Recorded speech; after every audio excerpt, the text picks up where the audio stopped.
గమ్మత్తైనది. ఏ క్షణం ఏ మలుపు తిరుగుతుందో చెప్పలేం. తన పనంతా అయిపోయింది, తన జీవితానికి ఇక పెళ్లి అనే ఆప్షన్ లేదనుకున్నాడు అతను. ఎందుకంటే చిన్నప్పుడే పోలియోతో 2 కాళ్ళు చచ్చుబడిపోయాయి. ఇంట్లో వాళ్ళు కూడా అతనికి పెళ్లి సంబంధాలు చూడటం లేదు.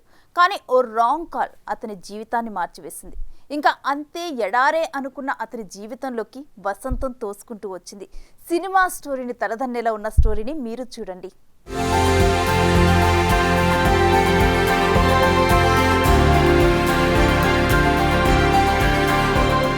అది 2010 సంవత్సరం సెప్టెంబర్ నెల.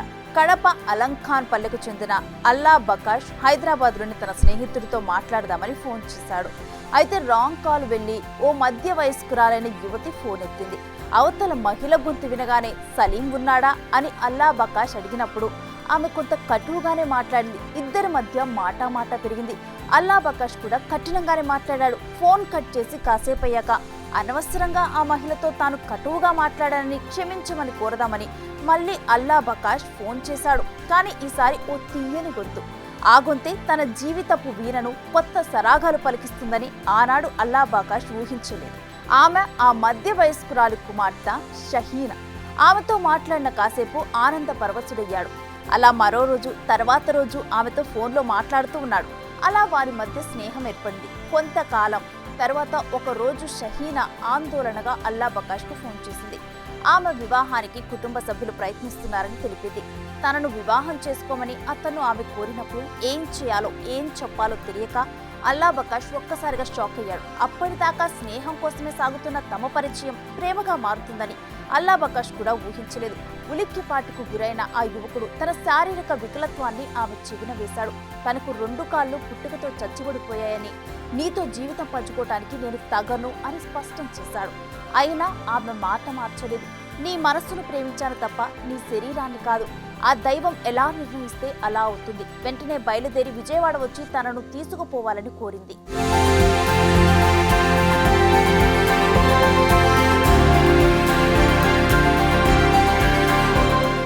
ఓ యువతి తనను అంతలా కోరుకుంటున్నందున అల్లా బకాష్ ఇక ఆలస్యం చేయలేదు.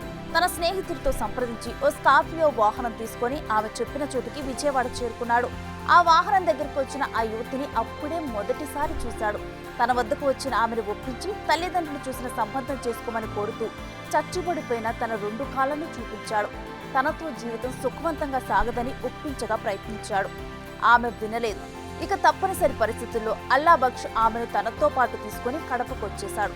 ఆ రోజు 2010 నవంబర్ 14. అదే నెల 19న ఆమెను వివాహం చేసుకున్నాడు. కుమారుడి వికలత్వం కారణంగా పిల్లను ఎవరిస్తారని భావించి పెళ్లి ప్రయత్నాలే చేయని అల్లా బకేష్ తల్లి ఇమామి బంగారు బొమ్మ లాంటి కోడల్ని చూసి ఆనందంతో కన్నీటి పర్యంతమైంది. ఇప్పుడు ఆ జంట కాపురం అన్యోన్యంగా సాగుతుంది. ప్రస్తుతానికి షహీనా తల్లిదండ్రులు కూడా ఆమెతో ప్రేమగానే ఉన్నారు.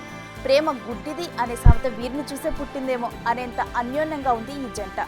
ఏమైనా అల్లా బకేష్ ని పెళ్లి చేసుకున్న ఆ యువతి మనసు చాలా గొప్పదంటున్నారు తెలిసిన వారందరూ. అల్లా బకేష్ కుటుంబం కలకాలం ఇలానే ఆనందంగా ఉండాలని మనము కోరుకుందాం.